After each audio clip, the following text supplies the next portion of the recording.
Bismillahirrahmanirrahim. Assalamualaikum warahmatullahi wabarakatuh.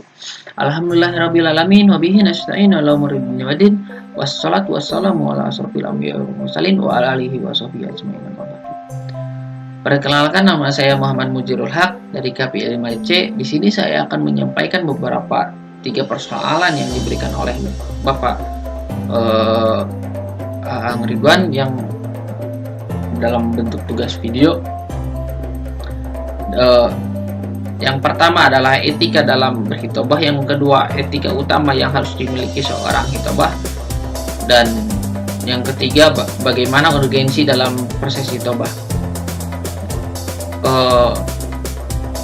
Dalam karyanya Imam Al-Ghazali dalam kitab Al-Adab Fiddin ada 15 poin utama yang saya simpulkan dalam buku tersebut. Yang pertama, berangkat dengan hati yang tenang. Sebelum berangkat ke masjid, semestinya kita harus menenangkan diri dalam hati yang tenang gitu. Jadi sebelum kita berangkat ke masjid, kita tidak ada masalah apapun, lalu ketika hati sudah tenang, ya kita berangkat saja ke masjid. Yang kedua yaitu sholat dan duduk dengan berwibawa.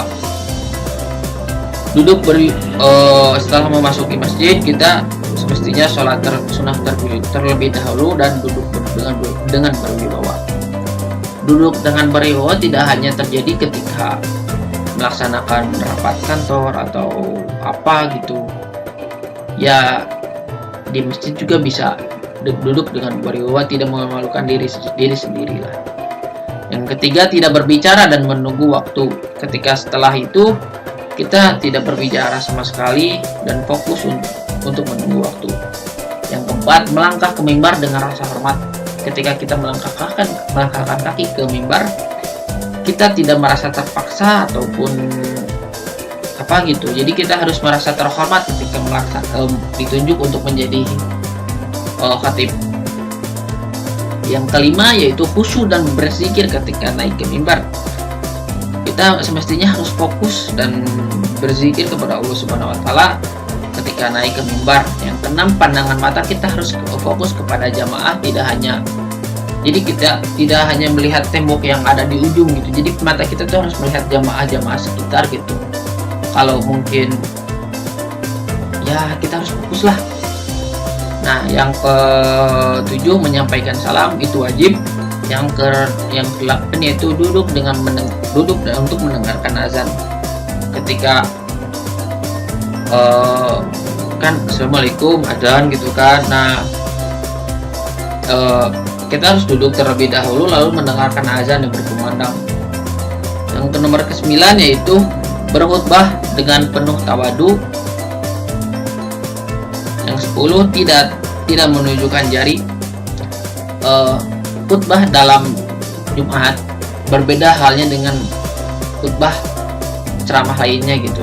Jadi kita tidak boleh menunjukkan jari dengan seperti kita tidak boleh membuat kekacauan dalam masjid. Jadi kita harus menyampaikan pesan yang kita sebagai khatib harus menyampaikan pesan yang harus disampaikan, tidak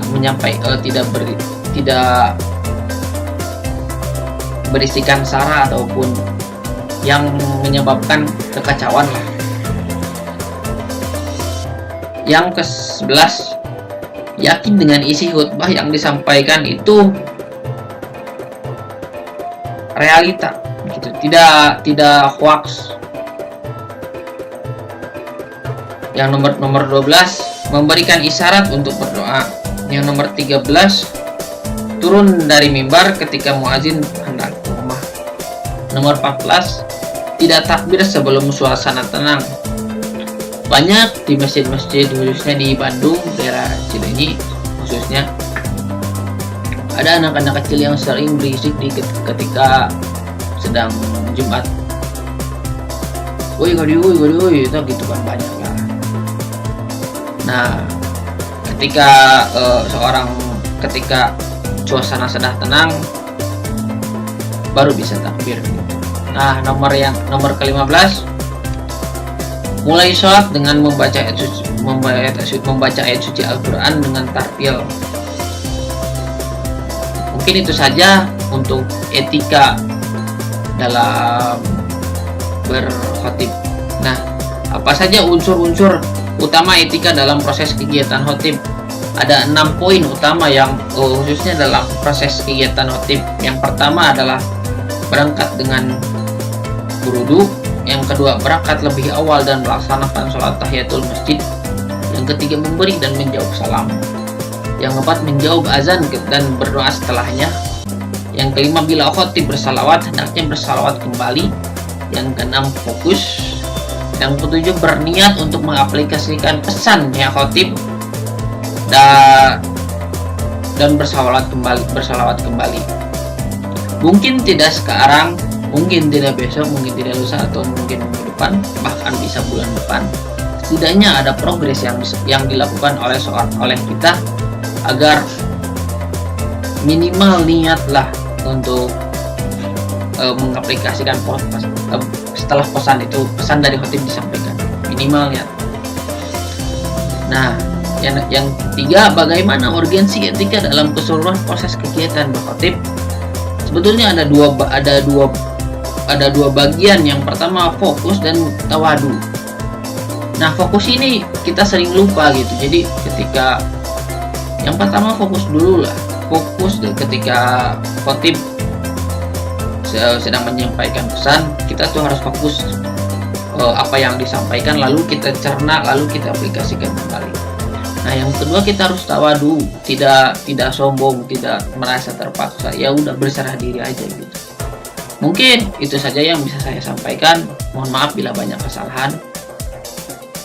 Wabillahi taufiq wal hidayah. Wassalamualaikum warahmatullahi wabarakatuh.